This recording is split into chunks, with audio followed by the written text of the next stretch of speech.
What's good, YouTube? It's your boy Just, back here with another video. This is your one-stop shop for anime and manga. Let's get into it. I want to start by saying thank you to everyone subscribing. If you're new here, you like my content, you like what I'm doing, consider subscribing, leaving a like, hit the bell so I post another video. Also follow me on Twitter. Links will be in the description. What's up, y'all? It's that time of the month, and we are going to do my April manga haul. Now, I did go a little bit late. I did pick up some things rather recently that I did want to add to this haul, so that's why this one's coming a little bit later. But I can't wait to share with y'all what I picked up in the month of April. Definitely let me know down below what are the things that you're picking up currently, or just what things that you're currently reading. To start off, we're going to go with a heavy hitter, and that's Initial D. Initial D is a 90s street racing series that's been re-released in these Kodansha 2-in-1 omnibus editions. So if you're in the manga community, you know how big Initial D is, and I decided to pick up the Kinokuniya version just because I like this cover better. I think this one is the best cover out of the three that had dropped. And obviously, my Kinokuniya was lucky enough. I got it a little bit later, but I did end up getting the little placard card with the signature. And I'm super excited because I'm surprised even after, I think Initial D came out about a month ago, I was still able to even not only pick up the Kinokuniya cover, but even that little placard. So Initial D follows the main character who knows nothing about cars. He's not a street racer, but he's working for a gas station, and the people around him, they're street racers and they love cars.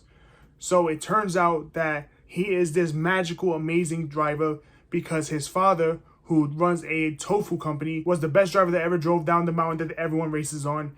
And it was because he had to go at 2 in the morning. He had to make those tofu deliveries. And the father was just that most amazing driver that no one could beat. No street racer could ever beat him. He ended up teaching his son, which is the main character here, how to drive that mountain, how to drift, how to do all these different types of turns.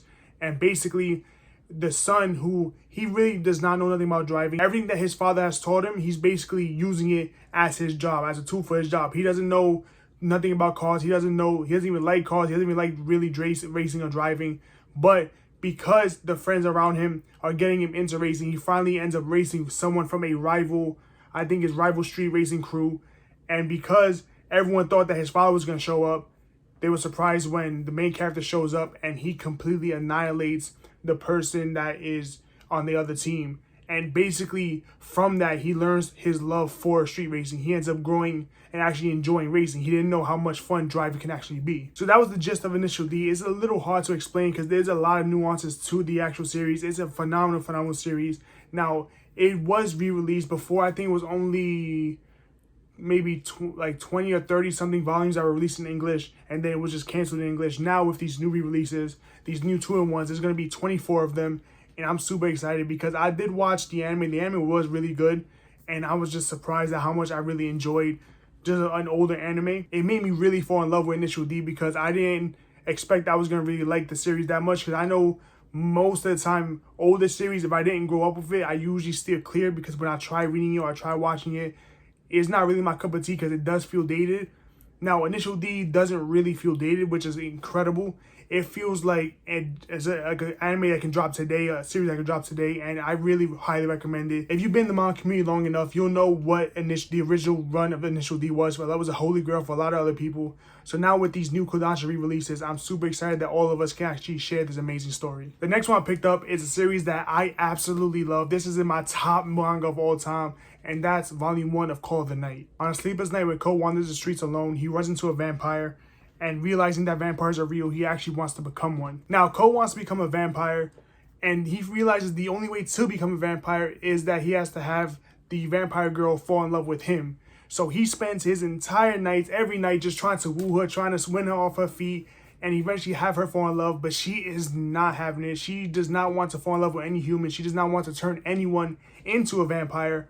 And basically, Call of the Night is like a nice mix between shonen slice of life, where there's some action, there's some weird slice of life elements, where it's really just these two and their story of him trying to make her fall in love, her trying to like be the tsundere really and just like back off.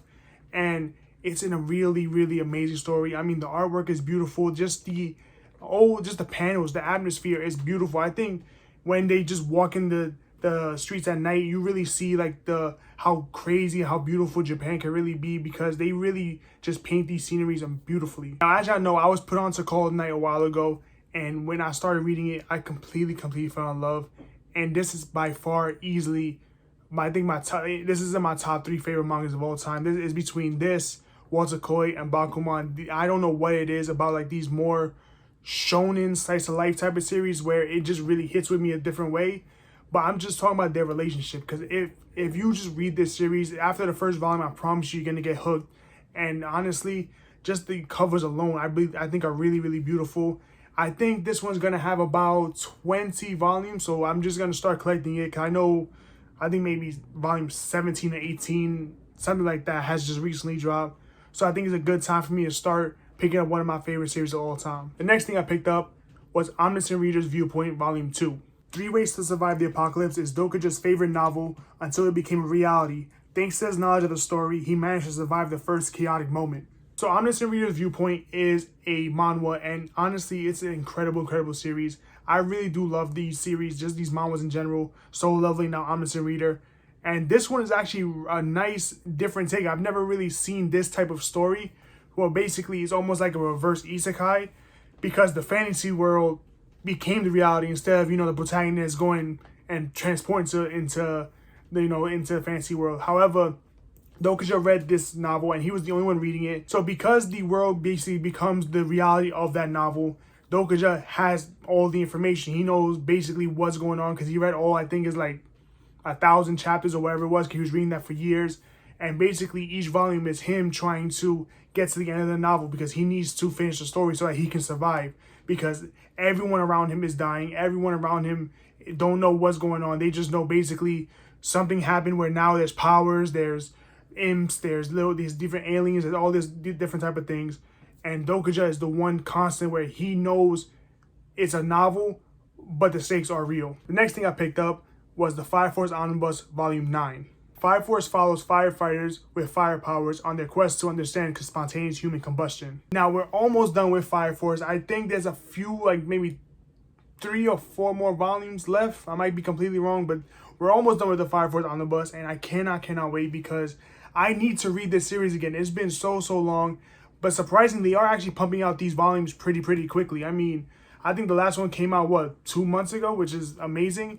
I'm just a little upset because if y'all know Kodansha, y'all know their quality is not always up to par. So with the Fire Force Omnibus, obviously you have the connecting spines, and it kind of messes up, especially when the volumes are different sizes, not even just the different heights, some of them are different widths. So I have some volumes that are sticking out of the shelf more than other ones, and it's a little upsetting when you have these nice, beautiful, thick as living hell connecting spines, and because of the quality control by Kodansha, is not looking like flush on the shelf. If you have a little problem with that, you may want to steer clear from these omnibus. Other than like the real quality control of the omnibus, I really do think everyone should pick these up. And this is a nice way to collect Fire Force, because I think Fire Force is supposed to be 30 something volumes, I think, like that. So these 3-in-1s are just a nice, easier way, a much cheaper way to get this series. The next series I picked up was Volume 3 of JoJo's Bizarre Adventure, Stone Ocean. JoJo's Bizarre Adventure, Stone Ocean follows Jolene Cujo on her quest to get her father's stand powers and memories back. JoJo's Bizarre Adventure needs no introduction, so this is part 6 of the amazing story by Araki Sensei, and it's an incredible story. I really do love this one. It's by far not my favorite JoJo's part. That definitely goes to 4 and 5, but I think anyone can really enjoy JoJo's Bizarre Adventure Part 6, especially if you don't really know too much about the whole JoJo world. If you wanted to jump into just Part 6 by itself, that one I do not recommend, because you're going to be a little bit lost, because you don't know who's Dio, you don't know who's Jotaro Kujo, so you don't know some of these iconic past characters. So if you want to jump into JoJo, definitely do not start with Part 6. I've had a couple people hit me up wondering if they should start with Part 6 of JoJo's Bizarre Adventure, and I always recommend against it. Even though this is a nice kind of standalone part, you do have to really understand the backstory of who these characters are to really enjoy the plot. The next series I picked up was Volume 15 of Mashle, Magic and Muscles. Mash Birthday was born with no magical powers, but he wants to graduate from school and become the Divine Visionary, the strongest wizard there is. So this is Volume 15 of Mashle, Magic and Muscles. Now obviously, if you don't know, in this world, any child that's born without magic, they just get rid of. Mash is the one exception. He was born, he was hidden, and he has no powers, so his father has to make him work out so that he can basically be the strongest that there is. And his job is he wants to become the Divine Visionary. And to do that, he has to graduate from basically Hogwarts, because Mashal is like a parody on Harry Potter. So after Mashal becomes Divine Visionary, he's going to change the law where he's going to be accepted even though he has no powers. So that's going to be the entire story of Mashal. Right now we're on volume 15, and it's an incredible story. I love this one. The comedy is amazing, and honestly, just the fights in general, they don't take themselves too seriously, and that's what you have to remember. When you're reading Mashal, you can't go into it thinking logically. You can't go into it just taking these fights too serious, because the series itself knows it's a parody. It doesn't really take itself seriously. He does some things that obviously are not even possible, no matter how much training you do, how much weight you lift, but he gets away with it because this series is more of a comedy, and I really do love this. I think we're almost done with this one as well. I think this one is 18 volumes long. I might be wrong on that. I'm always a little bit off when remembering how many volumes each series have, but definitely let me know if I'm right. The last series I picked up was volume 1 of The Ancient Magus Bride. This series follows one of the most powerful mages as he buys a young girl to teach all he knows, but instead he finds out he's falling in love with her as he's teaching her magic. So I'll be honest, I don't know nothing about this series. This one is my girl. She picked this one up. But I have heard of The Ancient Magus Bride, and I believe, if I'm not mistaken, the story basically follows the mage he's one of like the most powerful mages out there, and he takes this woman, he buys her from the auction, and she thinks he's gonna make her concubine, all that, when instead he just wants to teach her magic. He wants to pass down his knowledge, and as he's doing that, he's actually falling in love with her, and he wants to eventually take her as her bride. So that's the gist of Ancient Magus Bride. I've heard it's an amazing series. I do think there's an anime. I think that's how I heard about it, and I really do want to try the series. I think I might like this one because I just heard nothing of good stories about this series. But obviously, I know I didn't pick this one up per se, so it's gonna be in my collection. I'll definitely gonna read it, and I might watch the anime if I really do enjoy this first volume. So that's everything I picked up so far in the month of April. If you made this far into the video, thank you guys so much for watching. That's everything I picked up the month of April. I hope you guys enjoyed it. Now definitely let me know down below what some things that you're currently picking up, or just what some things that you're actually reading.